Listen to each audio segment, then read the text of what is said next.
Hello, everyone. We will give everyone a couple more minutes to join.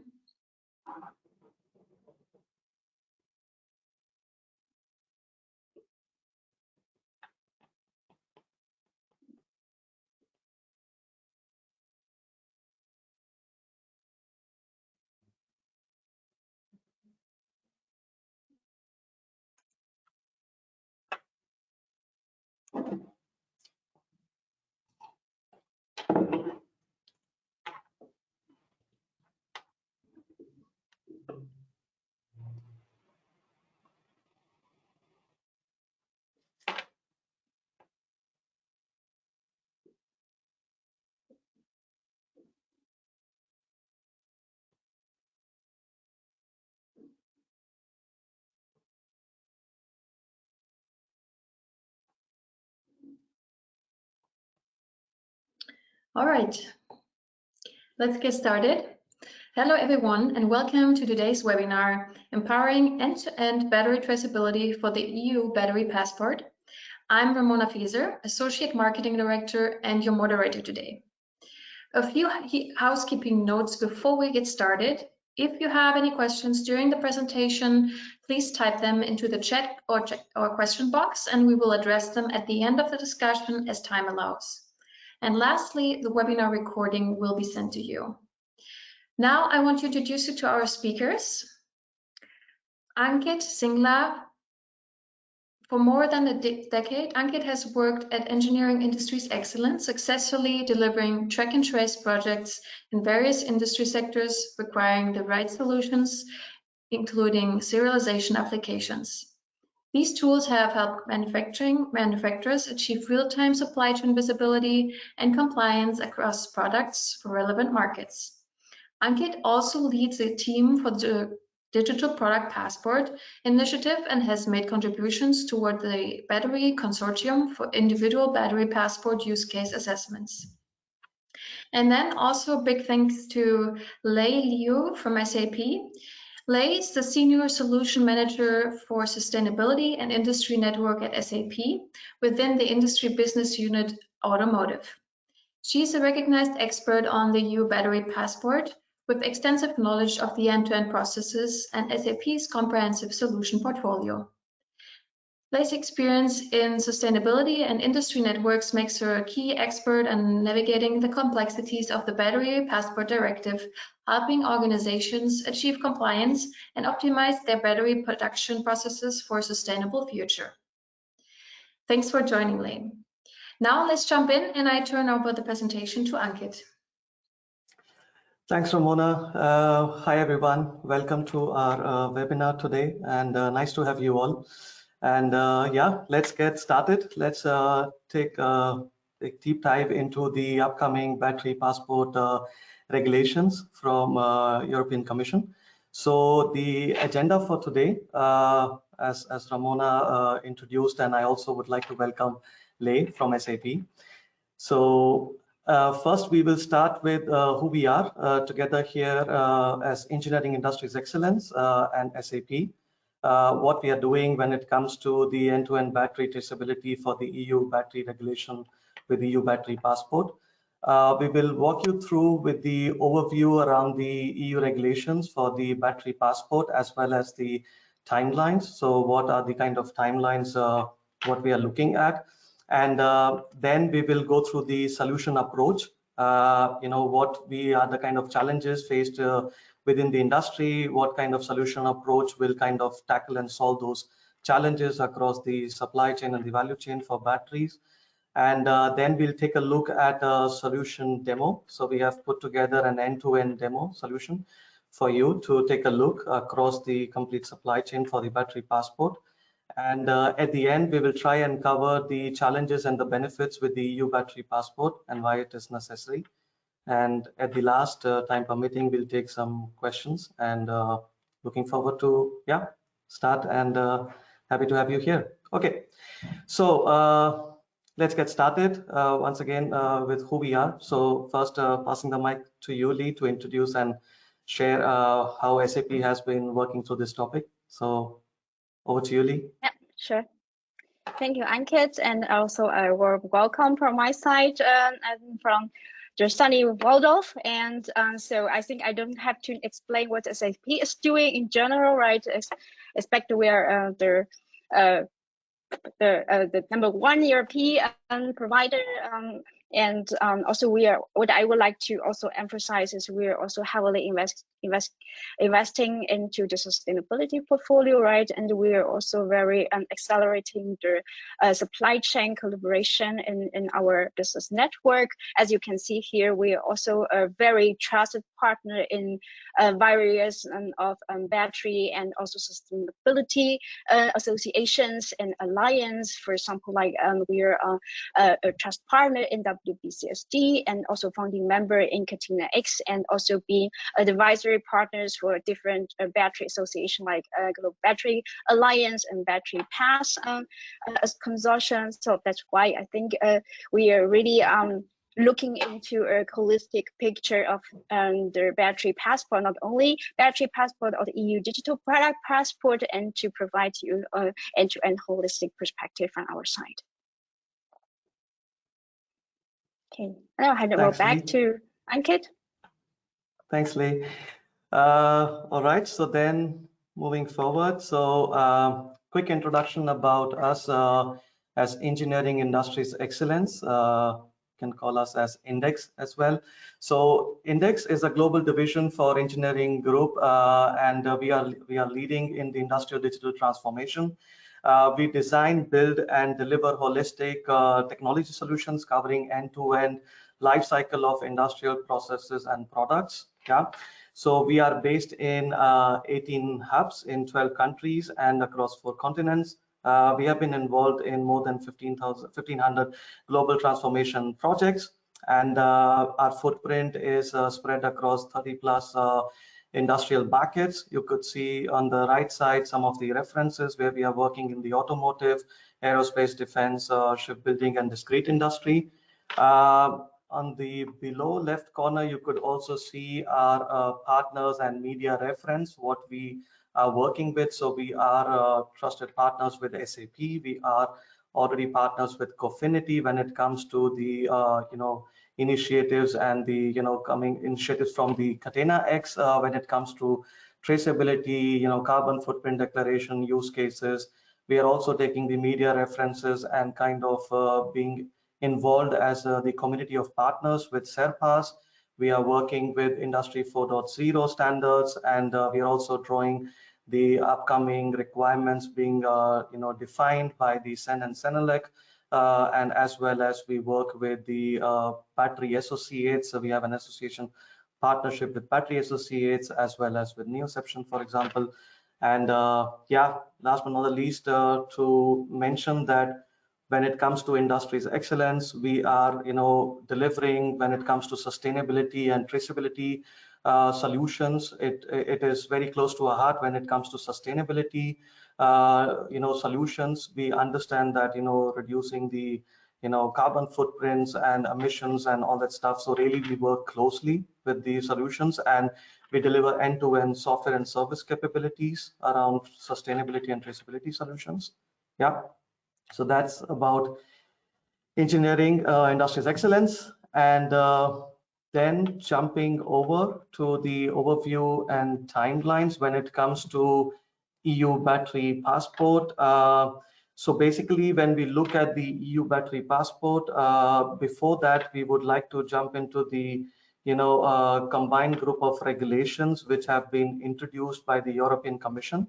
So first and foremost, if we talk about the European regulations or the drivers when it comes to Green Deal. So as you can see that really European Commission has been putting set of policies which is simply driving the big target of climate neutral by 2050.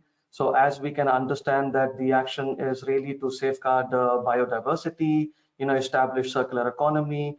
We understand that as of today, the products we buy, only 7% of the products are actually recycled, but the 93% of products are really getting into the landfills and waste, and there are no special measures which are taken into kind of moving from linear to circular economy. So basically when it comes to European Green Deal, it is mainly putting this out there that it is not kind of a liability, but it's a responsibility to make sure that we can eliminate pollution, we can kind of introduce circular economy, drive into the kind of design changes which are needed in the supply chain to introduce the make suring and introducing the kind of recycling, and kind of making sure we can work with the critical elements and materials which can then be reintroduced into the supply chain. Yeah, so really the aim for the European Commission is to work with this being climate neutral. And then one of the major building blocks of the European Green Deal is to introduce this circular economy action plan. So when we talk about the circular economy action plan, it promotes circular economy processes. It encourages to be, kind of making sure that the products we are buying, we are producing, we include sustainability into it. We should aim to make sure that how we can reduce waste. We can kind of enable that the products can be recycled, it can be reintroduced into the supply chain. So this is where the circular economy action plan play a major role. And as you can see on the left side from the circular economy action plan, one of the key regulation which is introduced is called eco design for sustainable products regulation. And as the name suggests, it has to be introduced that we look at the design part of the products in a more sustainable way. So this introduces the concept of digital product passport. Yeah, so you will hear that when we talk about the digital product passport, this is a general concept across different industries. We talk about the batteries here, we talk about electronics, we talk about textiles, we talk about construction material, we talk about detergents. So there are different industries in which the digital product passport as a general concept is introduced as part of the ESPR regulations. And then we look at the from a DPP regulation perspective as part of the ESPR. Battery regulation regulates and put the regulation around having a battery passport as part of the digital product passport. So when we talk about a digital product passport, it includes that there will be introduction of a battery passport.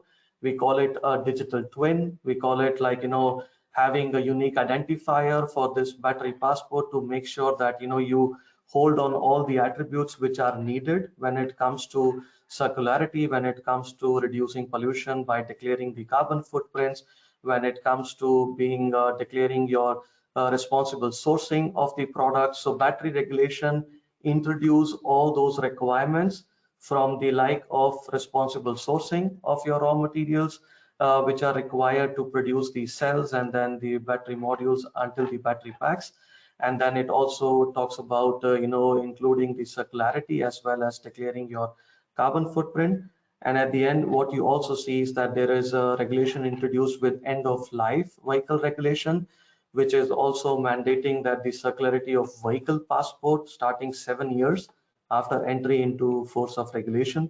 So here what we are predicting that coming forward there will be this battery passport which will be associated with the vehicle passport, so that you can actually track that how your battery introduced into your vehicles are kind of prepared from a circular economy plan perspective, and making sure that it is more in a sustainable way.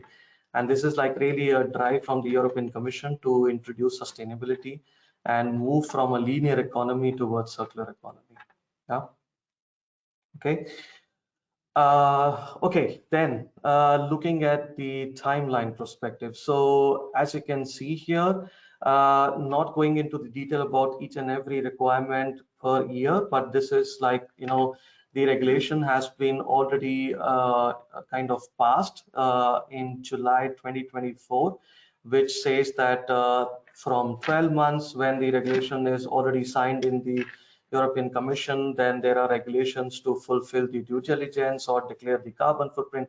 So the regulations are spanning from the actual adoption of the EU battery regulation until let's say the 2027. where the battery passport will come into force. Yeah, and then you can see on the overall timeline there are regulations to include the circularity on how the OEMs will kind of collect the waste of the batteries based upon the different kind of categories with these batteries which are involved. So we have categorized the requirements from a timeline perspective in 4 categories, which is carbon footprint, responsible sourcing from an ESG perspective, and then we talk about the digital reporting, which is actually the forcing of the battery passport itself, and as I said, circularity. So if we start looking at the first one with the carbon footprint, as you can see by Feb 2025, the manufacturers producing the battery or the battery pack should be able to declare the battery carbon footprint. Yeah, and you can see by August 2026 there will be battery classifications into carbon footprint performance classes. How are the performance classes, and then accordingly you should be able to declare the carbon footprint. And then you can see the by Feb 2028 the max life carbon cycle footprint threshold and potential reclassification for the carbon footprint. So all these are the kind of categories for declaring your carbon footprint by timelines. Then you can see from a responsible sourcing, we talk about the ESG, environmental, source and governance, due diligence policies. So really when it comes to fulfillment of the due diligence obligations, you should have a setup to kind of declare with the third party verification for your appropriate responsible sourcing of your products which are then forming the battery packs. Yeah. And then when we talk about the digital reporting, so in 2026, early 2026, there are labeling requirements which will apply that you should have a unique identifier on your battery passport, call it a digital twin, a barcode, QR code, some talks about RFIDs. So, really there will be labeling requirements which will be defined that you should be compliant with the labeling requirements and you should have this label with the unique identifier for the battery passport.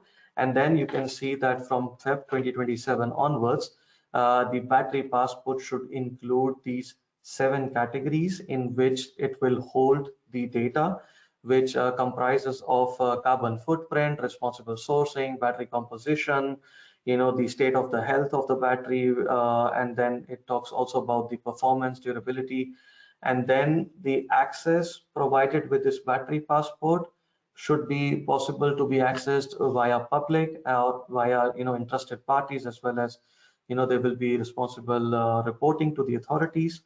And we talk about that this QR code requirements will apply from 2027 onwards. Yeah.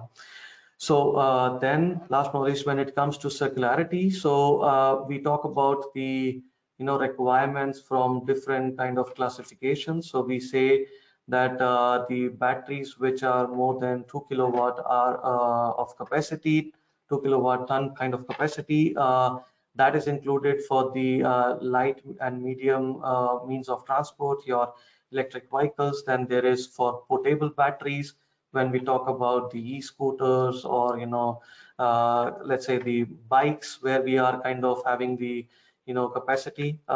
You need to collect the waste of those batteries by 63% by end of 2027, and this percentage improves from a circularity perspective to 73% by end of 2030. So all the portable batteries, you as a responsible economic operator who is putting this battery in the market, in the European market, should be able to collect that information and collect that waste to put it back into circularity. And then you can see that it also classifies based upon the different categories of the material. So you can see it mentions about lithium recovery, it mentions about the nickel, cobalt, lead, minimum levels of the recycling content which is required to be recycled, and the efficiency on how much efficiently you can recycle those batteries with those kind of critical materials involved. Yeah, so these are the kind of requirements which are mentioned in this battery regulation to introduce circularity. And yeah, so that's mainly about the from a timeline perspective. But The main goal is to comply by this Feb 2027. And as of today, what we understand is that the likes of the SEN and CELELAC from the European Commission perspective, they are working on defining the standards and harmonizing all these standards for this DPP system, which will be required to receive the reporting, as well as the standards by which the industry needs to comply with. So those standards are being defined on how the industry can run this via being interoperable. They should be decentralized when it comes to access of this information for the battery passport. So they target to have these information accessible decentralized, as well as the information has to be interoperable when it comes to sourcing and kind of trusting the information one level up and one level down across your supply chain. Yeah. Okay. Let's take a look at the key factors. So we talk about the scope. So all the electric vehicles batteries with the capacity of more than 2 kilowatt hour is what you are looking at, which will be required to comply with this EU battery passport regulation requirements. We talk about the light medium means of transport. We spoke about the e-bikes or scooters, where it is also greater than 2 kilowatt hour capacity, as well as the industrial or the stationary batteries. Again, if this is more than 2 kilowatt hour size, then this is all which will fall in the category to comply with the EU battery passport regulations. Yeah. And then from a responsibility perspective, who is really responsible? Is it more lying with the battery cell producer or the battery module from an assembly perspective, or is it at the end who is producing this battery pack? So the responsibility lies with the economic operator, who is actually the authorized representative of this battery in the EU market. Yeah. And this responsibility might be transferred, or when we say the transport, when it will be changed from its original status to a different status, when we talk about being reused or repurposed, or if it is going to be remanufactured because of some repairs or whatever. So then it is really gonna change the responsibility. Then the appropriate downstream partner will take over to kind of update the battery passport, or kind of amend the status of that battery passport accordingly. And then you can see from an access group perspective, the information should be generally accessible for public, as well as there will be notified government bodies. And then we talk about it says in the regulation that interested parties, which is kind of any legal person or a person who has a legitimate interest in accessing and processing the information of that battery passport, should have the access, or these will form the access group of the battery passport. And on the top, you can see the 7 categories, as I already mentioned, which will form the kind of categories in which we will hold this data together. Yeah. Okay. So we spoke about the overview, and from a timelines perspective, what is what is this EU battery regulation with the battery passport looks like. Now let's move towards the solution approach on what really are the roles and how you are gonna kind of collect this information together from your suppliers who are kind of providing this information to you. Then you need to centrally process this information across your battery management systems, your PLMs, your ERP solution. There are different solutions involved which are kind of requiring to have the information, and you need to collect all this information together to kind of comply and put the information for the battery passport. So let's take a look at the solution approach. So first and foremost, if we talk about the overall battery passport system as an overview, you talk about looking at how you're going to collect your data, right? So really it starts from different stakeholders or different kind of supply chain partners with whom you might be working with. So for example, we look at the bottom left when we say that first and foremost it is important to make sure that you can collect all the data which is going to be needed for this battery passport. So right from starting from the miners with refiners, then you are working with your cathode anode, manufacturing with your CAM, and then you work with your cell and battery modules within your assemblies, and then you're talking about working with your battery packs, yeah, as a producer. And then either you will be producing your battery packs yourself, or you will be procuring your battery packs to kind of build your electric vehicle, for example, which has this battery passport. And then you are the one as an economic operator who is putting this battery in the market. So this is really from where the complete data will be originating in the process of battery manufacturing, as well as placing this battery in the market.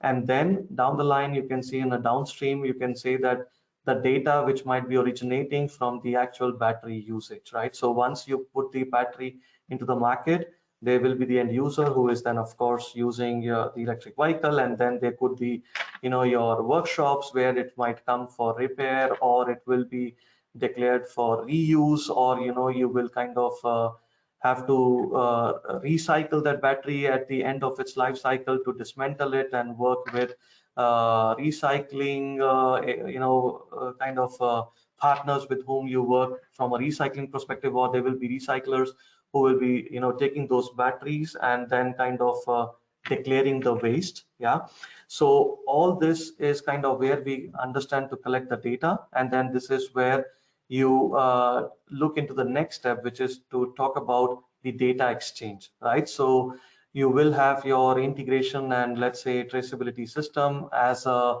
the foundation layer to kind of collect all this data via your integration suites, and kind of working together to make sure that you are introducing the battery passport and kind of collecting this information together between your supply chain and value chain partners.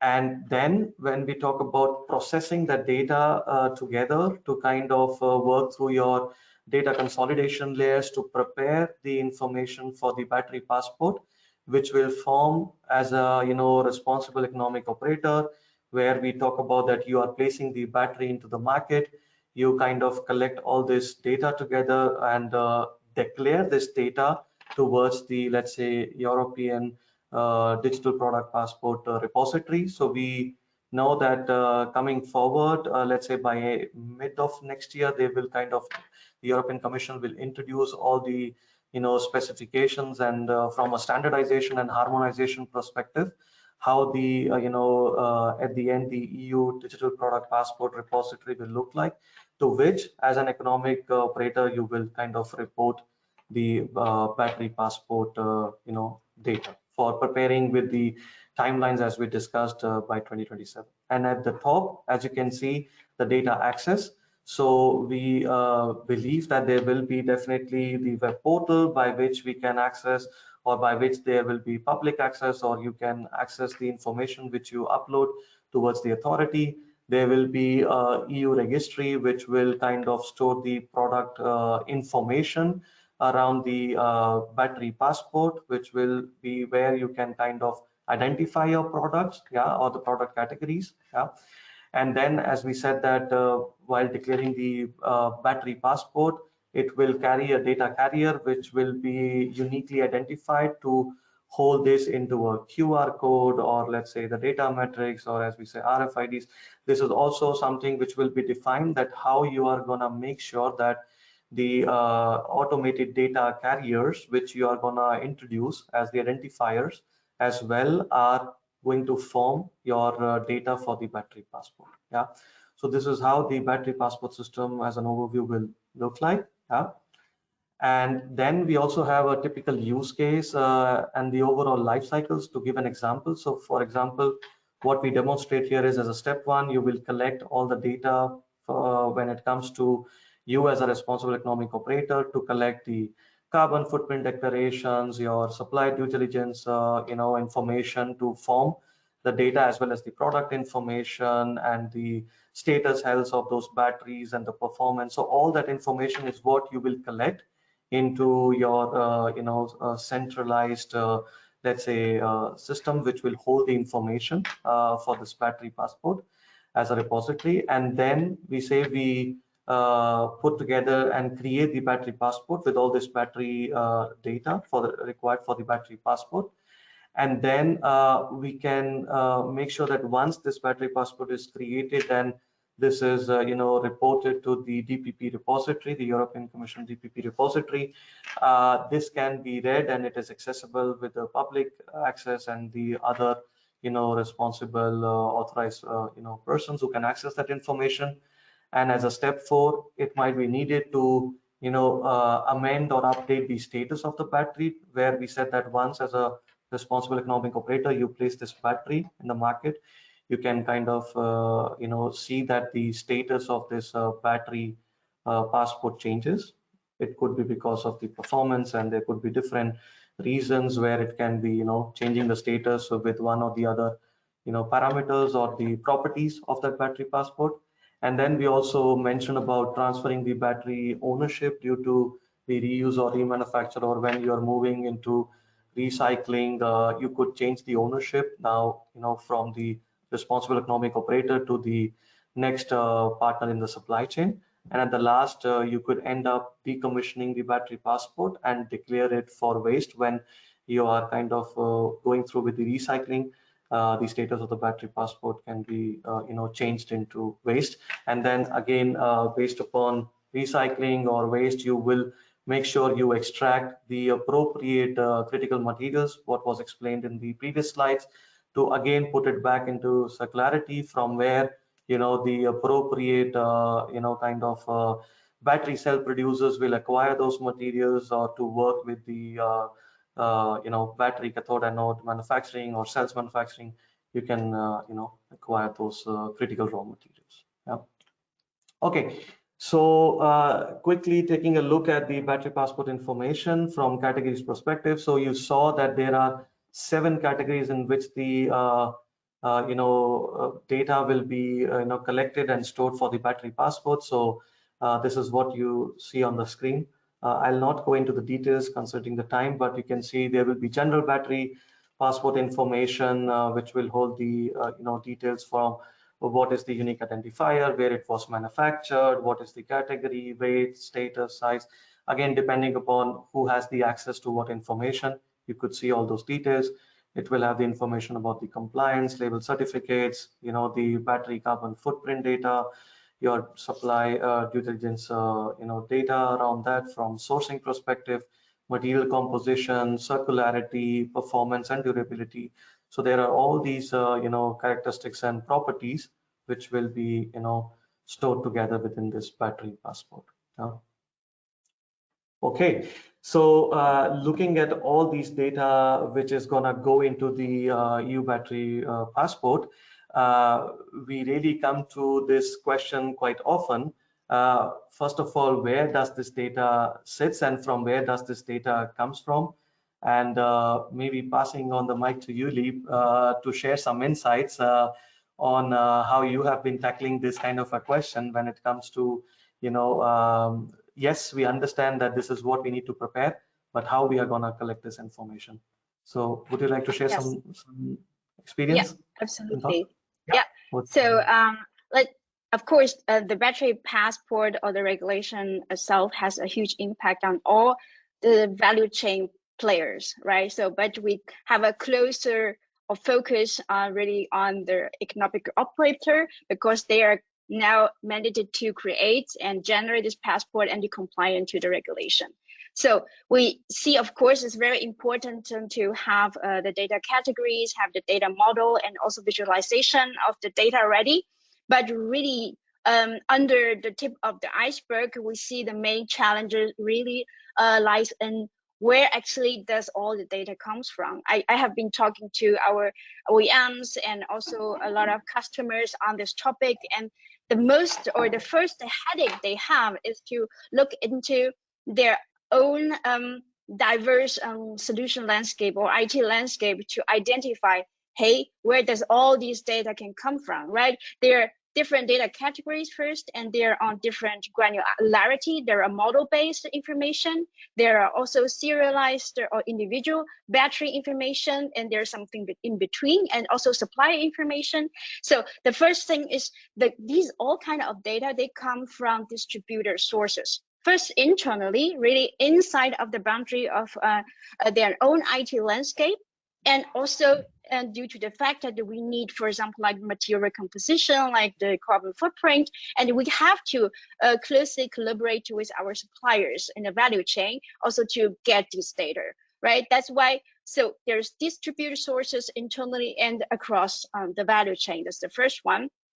And if we talk about the battery production, it's this high sequenced production, and we have amount of volume of data generated each or every minute, and they're on different granular level, and we need to make it a skill and to generate the passport as automated as possible, and that we'll see the volume of the data and also the automation and on the different granularity of the data. That skill, that is a huge challenge for an economic operator to tackle. And the third thing is, how can I like embed these challenge or embed this into my existing business processes, right? This is a new compliance, a new regulation to be compliant with, and there will be more also regulations coming, like DPP, vehicle passport, as Ankit also mentioned at the beginning, right? There will be also more regulations coming up. How can I really make sure that I have a robust and solid foundation and also a landscape to also meet the future requirements of this regulation and to be future proof and to make sure that it is deeply embedded into my core businesses, our business processes.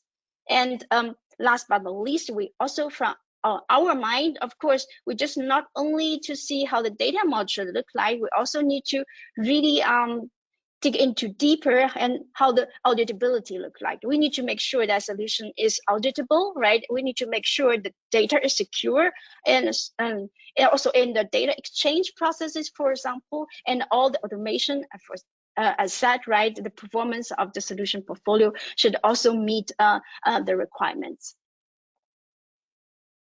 Okay, then maybe let's go to the next slide. And here, really, let's put ourselves into the shoe of the economic operator and look into deeper of the business process of that.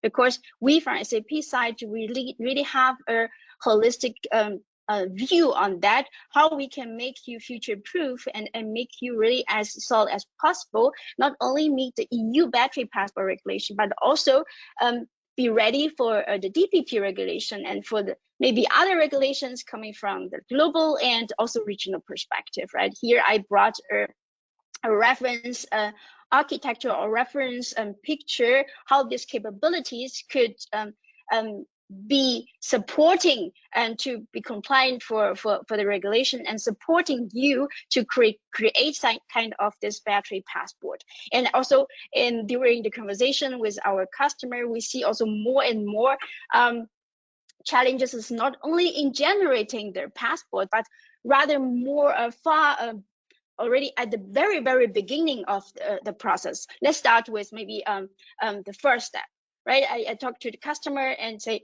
actually, rather far before I start my SOP, I would like to source and with my battery suppliers. And at that point of time, I already need to make sure that my suppliers need to meet the regulatory requirements for me. For example, like the recycled content, I need to set a goal in my sourcing that they need to deliver my material meeting those recycled material requirements. Also, like the carbon footprint, right? So I really need to start that requirement at the very beginning of the complete process flow, right? And at that point of time, I need to already starting collaborating with my suppliers on that. And that we see, of course, we have the engineering, also the design information that I can collaborate with my suppliers and to already collect the supplier based or supplier level and the model level information already in the very beginning of the process, like sourcing and procurement.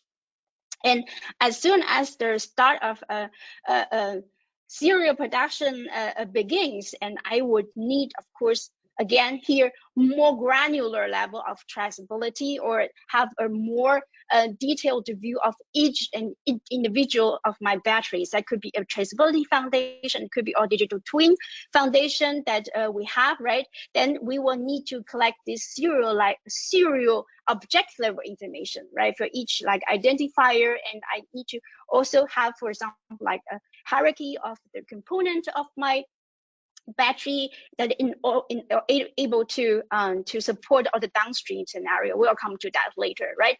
And I need to also approve that the holistic transparency or traceability across the supply chain of the product genealogy of the source or procure the materials from my upstream suppliers. And then I will need to connect, for example, to the MES systems, or also possibly maybe to the logistics system to collect those individual information of the battery. What I talked about the logistic is also what I also mentioned about the process integration, right?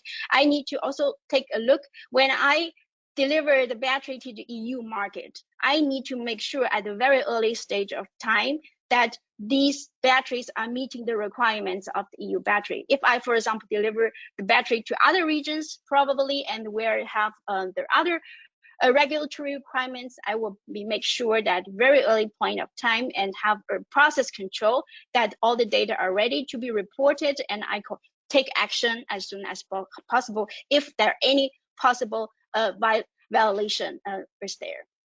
So, and then maybe the last step, Anket. So what also important here is the carbon footprint. As it's a bit more in parallel in the middle, as in the green box, right? The carbon footprint need to assess in a standardized way as the regulation requires. That means you have the certain methodology and standard that you need to stick to and assess your product carbon footprint accordingly. And for that moment, you more probably also need to collaborate with your upstream suppliers and to get the actual data from them. For example, from your cell suppliers, right? That there is also mandated that they need to deliver primary data for the carbon footprint instead of the average one.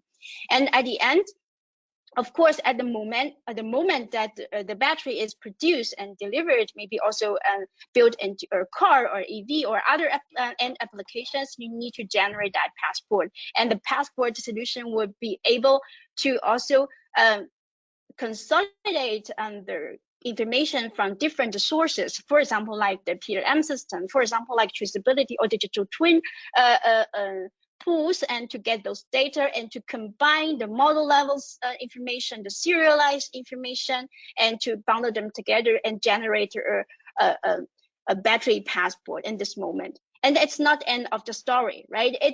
Now it comes into the place of the downstream scenario. And in that moment, we need to start collecting the dynamic information through probably the battery management system. And these need to be incorporated into the battery passport to reflect the changes, for example. And back to what I said, right? Why we need to connect to MES system, for example. Why we need to have the hierarchy of the battery pack.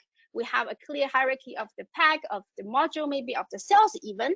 Why we need to do that? Because in the downstream scenario, you probably have like workshops, for example, and you will need to maybe replace the modules, and you need to reflect those updates, reflect those changes back to your passport and back to your digital twin foundation or traceability foundation to make sure that you have a holistic track and trace or holistic view on that single battery across the all life cycle stages, from the production, even from the procurement of the parts over the production and to the logistic process and down to the downstream usage phase. And at the end of the end of life of the battery, you will be able to also recycle or do the sustainable decision based on what you have already collect all those information on that battery, and have a sustainable decision to make sure that you either refurbish or remanufacture or even recycle the battery at the end. So you will have all the data, right? And for the battery passport solution, you look here, of course, in that you will need, of course, all the capabilities embedded, like the reporting, of course, right? You have the user access management inside. You need to consolidate data. You need to reflect the updates, and all these need to be also incorporated in that solution at the end. So this gives you a kind of end-to-end perspective as an economic operator, and maybe give you some inspiration how this end-to-end could work also for you, and what kind of missing pieces you have to enable that battery passport. But not only battery passport, if you have established a really robust end-to-end process for that, you will be actually future-proof and also data ready for all the coming regulations and requirements in regards to DPP or other battery-related regulations.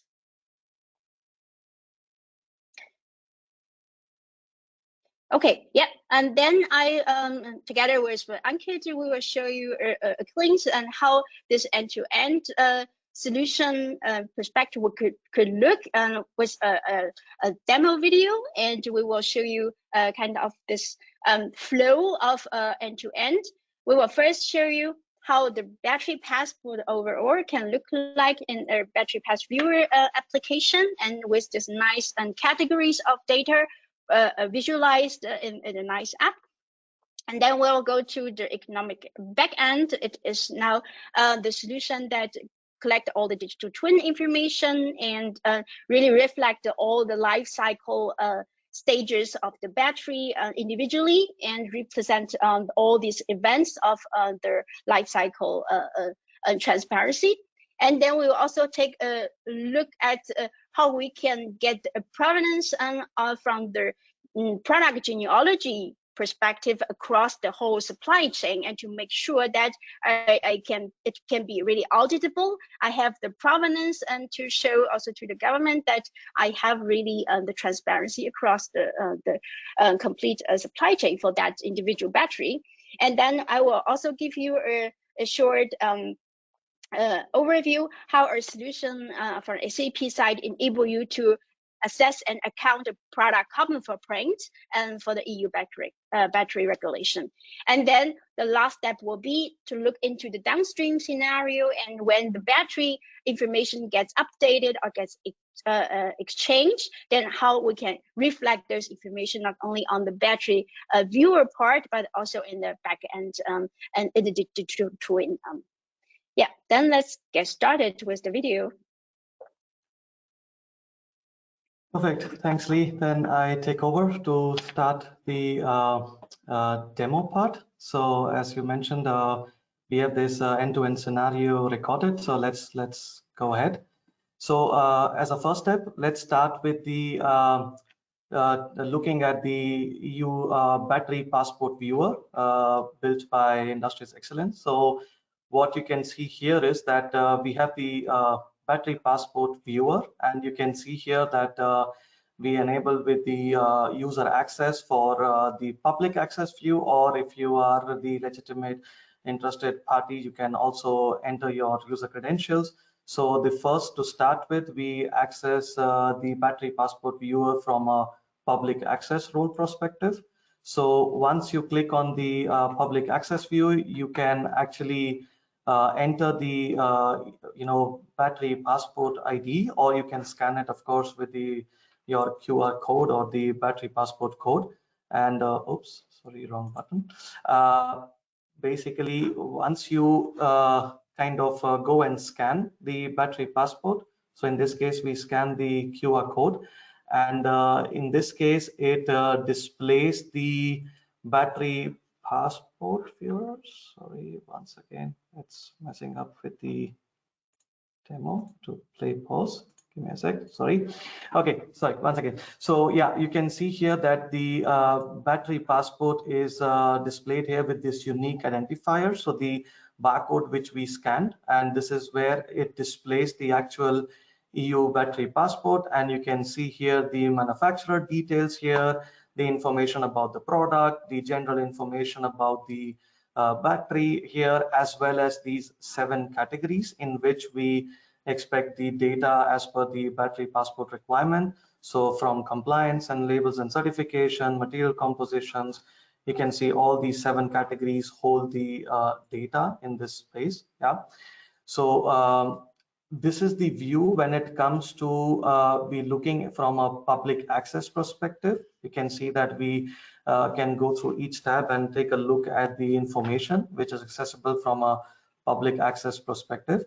But from a demo perspective, we can also showcase here that if we have to switch as the appropriate legitimate user, or in this case, you can see here that when it comes to the responsible economic operator who is placing the battery into the market and responsible for doing the reporting towards this DPP repository, once we switch into this role from public access view, we can see a lot more information which is only accessible for the appropriate economic operator. In this case, we show you to manually enter that information. And now you can see that we can see the information about the status of the battery, which is original at the moment.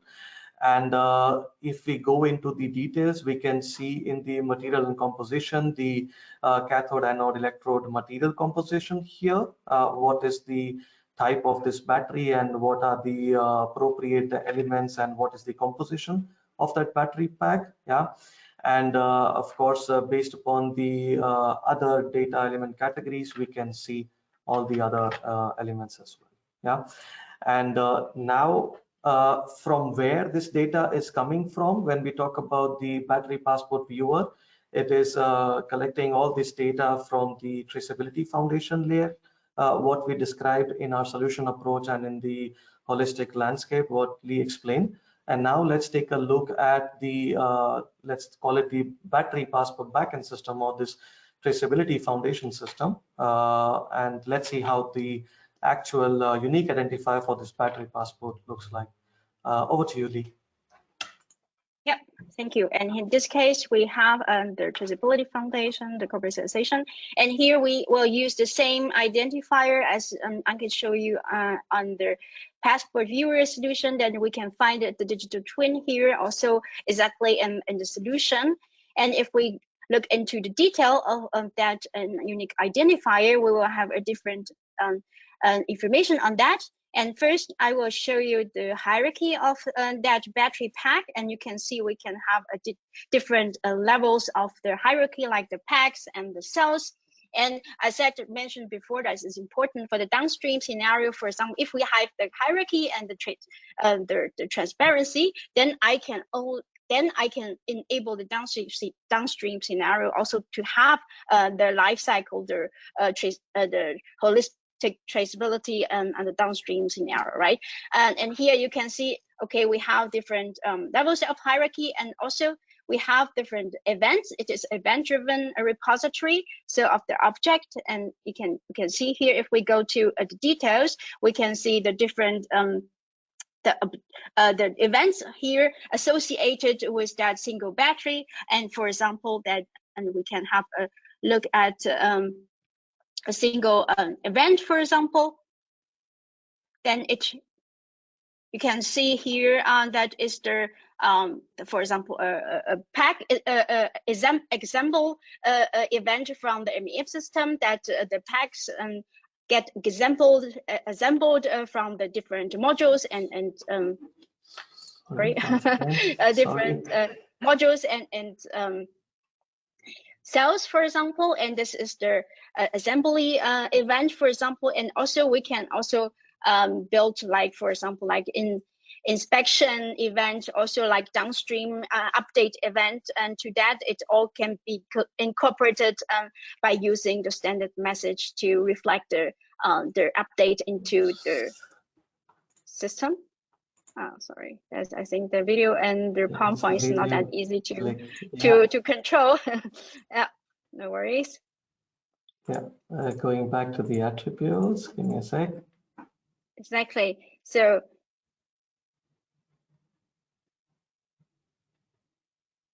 I can see in detail, then we can have you can see the properties of the battery. Like you can see here, we just put on the UI the sum of the battery and attributes for the battery passport, and you can see here the status is still origin, and there's the 0 of the original status of the battery. And now we will take a look how we can see the supply chain genealogy of that. This is enabled by the SAP Business Network Material Traceability. It exactly is again the same battery pack, and I have a clear graph of the product genealogy across the supply chain, how many modules are assembled to that pack, and how many cells, and even to the tier M suppliers, and how much of the raw materials are also coming into that single, for example, a single module. If I really start from a module view, and you can see a clear like traceability provenance there, and to show how many these badges and these serialized components come in that piece. And then also, of course, we know in the battery regulation, the carbon footprint part is also a very important sustainability indicator. We have different life cycle stages of the carbon footprint, and we need to also calculate a carbon footprint based on per kilowatt hour, for example. I will like show you how we can use SAP sustainability footprint management and help you to assess their carbon footprint for the product, and here for their battery in particular. So we cannot show you really in detail, but our solution is heavily leveraging their data from your ERP system.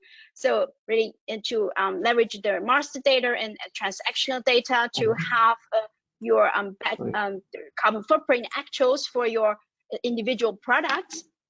And here in this case, we can also embrace the supplier specific carbon footprint, for example, for your own calculation, and also model, for example, your energy flows and your example line and production lines, and in order to incorporate, for example, scope 1 and scope 2 emissions to allocate to the final product, but I'm not to go to detail on that, and just show you the final results of the calculated carbon footprint for that battery pack. In this case, I have already modeled here, for example, the calculation for the pack, and let's see the results for the NMC battery pack. And yes, let's see the results of that, and select the battery pack in particular, what do we have represented in the battery passport solution. And you can see here we have a total number of carbon emission of that product and the proper functional unit, and we can also see at the below, we will see also the different categories of GHG categories, which represented this life cycle stages, right? Acquisition and the transportation and production, even the end of life, and that we can also manually allocate that as well. And of course, in the solution itself can cover more than that. We cover also corporate carbon footprint, but I will not tackle that in detail here. And then we can also see, of course, then the final the results of the carbon footprint can be reflected into that battery passport as well. Yeah, that's the 37 kilogram per kilowatt hour of the battery. Yep, thanks, Lee, and apologies for the issue around the video here to control in the PowerPoint. But okay, let's move to the fifth scenario. So we looked at the battery passport viewer. We looked at the traceability foundation layer, where the actual battery passport with its unique identifier is stored, and it has all the properties and attributes which are collected, as you mentioned, from all the different systems, also playing the role for the data consolidation layer for the battery passport. We took a look at the provenance of the overall data put together into the material traceability, and we also saw the product carbon footprint from the carbon footprint declaration perspective for the this particular battery passport. We also saw the appropriate the scope 1, scope 2, and scope 3 emissions included for this product passport. And now at the end, we are also looking at how in case we are updating this battery passport, or we are amending the overall status of the battery passport, how it looks in this case. So as of now, you can see the status is in original state, and you could see that we provide an option from a responsible economic operator or the appropriate entrusted parties who can actually perform that operation. So you can see here that we have different status. For example, in this case, we are changing the status of the battery to remanufactured, and you can see there are different parameters. For example, the time spent in extreme temperatures, or some parameters around the performance or negative events if it was encountered. And you can see that the battery passport is updated, and here you saw that it was remanufactured. But now if we go back to our traceability foundation system solution and we refresh, we can see that there is another event, or kind of the battery passport has been updated. And what we see here is that in the list of the properties, we could see that the values which have been changed are appropriately updated. So the purpose of this update from the battery passport viewer is to show that it can also update the backend system to kind of put this together. So that was, let's say, a quick demonstration. Yeah, we can definitely share these details later when you get the recording of this webinar.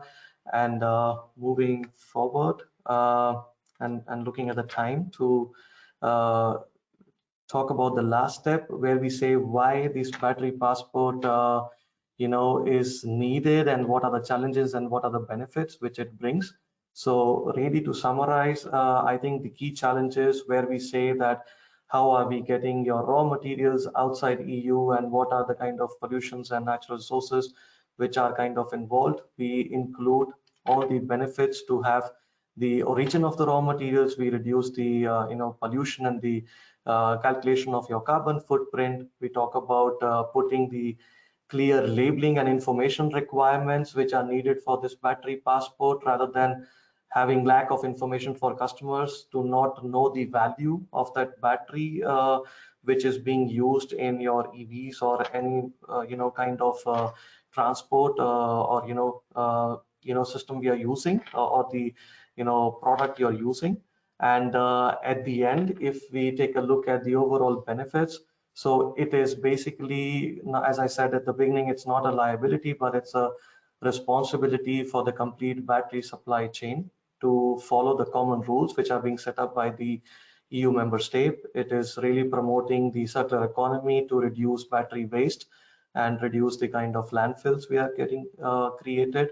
It is to more of reduce the pollution, as well as producing more sustainable batteries to meet market demand. And with this, we come towards the end of our webinar for Q&As.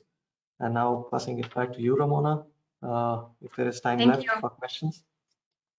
Yeah, thank you, Ankit and Lei, for the lively discussion. As we're already a little bit over time, this is all the time we have today. So for all the questions we were not able to answer, please have a look. We will definitely email and get back to you on your open questions. Please make sure also to download the battery white paper that you can find in the handout section, and take part in our survey that's coming after the webinar. We know your time is valuable, and on behalf of the team, I want to thank everyone for joining. Have a great day and goodbye. Thanks, everyone.